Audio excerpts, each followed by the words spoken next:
Bismillahirrahmanirrahim. Assalamualaikum warahmatullahi wabarakatuh. Alhamdulillahirrabbilalamin. Wassalatu wassalamu ala asrafil anbiya'i wal mursalin Sayyidina wa maulana Muhammadin wa ala alihi wa sahbihi ajmain, amma ba'du. Pertama-tama saya ingin panjatkan puji dan syukur kepada Allah Subhanahu wa Ta'ala, karena rahmat dan hidayahnya kita masih diberi kesehatan sampai hari ini. Saya di sini akan menjelaskan tentang akhlak. Kata akhlak berasal dari bahasa Arab, yaitu al-khuluq, yang berarti tabiat, perangai, tingkah laku, kebiasaan, kelakuan. Menurut istilahnya, akhlak ialah sifat yang tertanam di dalam diri seseorang manusia yang bisa mengeluarkan sesuatu dengan senang dan mudah tanpa adanya suatu pemikiran dan paksaan. Seseorang dapat dikatakan berakhlak jika timbul dengan sendirinya, didorong oleh motivasi dari dalam diri dan dilakukan tanpa banyak pertimbangan pemikiran, apalagi pertimbangan yang sering diulang-ulang sehingga terkesan sebagai keterpaksaan untuk berbuat. Pengertian akhlak menurut para ahli dalam Islam, yang pertama, menurut Ibnu Maskawai, menurutnya akhlak ialah hal li nafsi da'iyatun laha ila af'aliha min ghairi fikrin wala ruwiyatin, yaitu sifat yang tertanam dalam jiwa seseorang yang mendorong untuk melakukan perbuatan tanpa memerlukan pemikiran dan pertimbangan. Yang kedua, menurut Abu Hamid Al-Ghazali, menurutnya akhlak ialah sifat yang terpatri dalam jiwa manusia yang darinya terlahir perbuatan-perbuatan yang dilakukan dengan senang dan mudah tanpa memikirkan dirinya serta tanpa adanya renungan terlebih dahulu. Yang ketiga, menurut Ahmad bin Mustafa, menurutnya akhlak merupakan sebuah ilmu yang darinya dapat diketahui jenis-jenis keutamaan, di mana keutamaan itu ialah terwujudnya keseimbangan antara tiga kekuatan, yaitu kekuatan berpikir, marah, dan syahwat atau nafsu. Terus yang keempat, menurut Muhammad bin Ali Asy-Syarif Al-Jurjani, akhlak merupakan sesuatu yang sifatnya baik atau buruk tertanam kuat dalam diri manusia, dari nyalah terlahir perbuatan-perbuatan dengan mudah dan ringan tanpa berpikir dan direnungkan.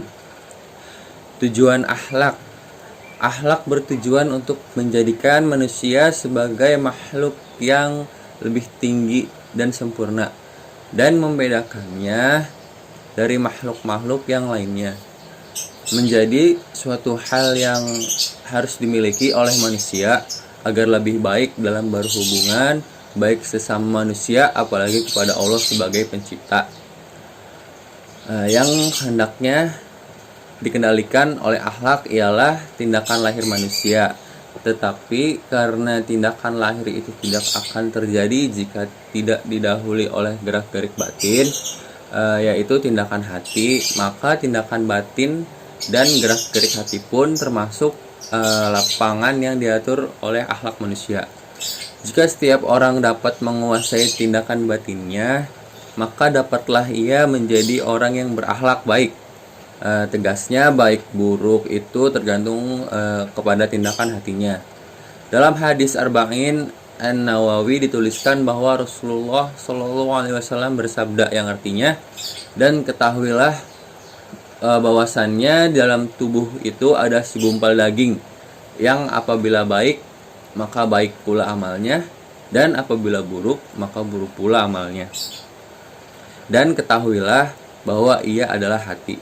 Hadis ini dengan jelas menerangkan bahwa hati adalah bagian terpenting dari tubuh manusia, sehingga apapun yang direncanakan oleh hati sejatinya akan sangat berpengaruh pada perbuatan yang akan dilakukan oleh pemiliknya. Dalam hal ini dapat diibaratkan bahwa jasad itu bagaikan pemerintahan dalam diri kita, sedangkan hati menjadi pusat pemerintahan. Seseorang yang mempunyai hati dan pendirian yang kuat, meskipun badannya tidak sekuat hatinya, lebih diharapkan akan memperoleh hasil pekerjaan daripada seseorang yang berbadan kuat tapi hatinya lemah. Ada ruang lingkup akhlak.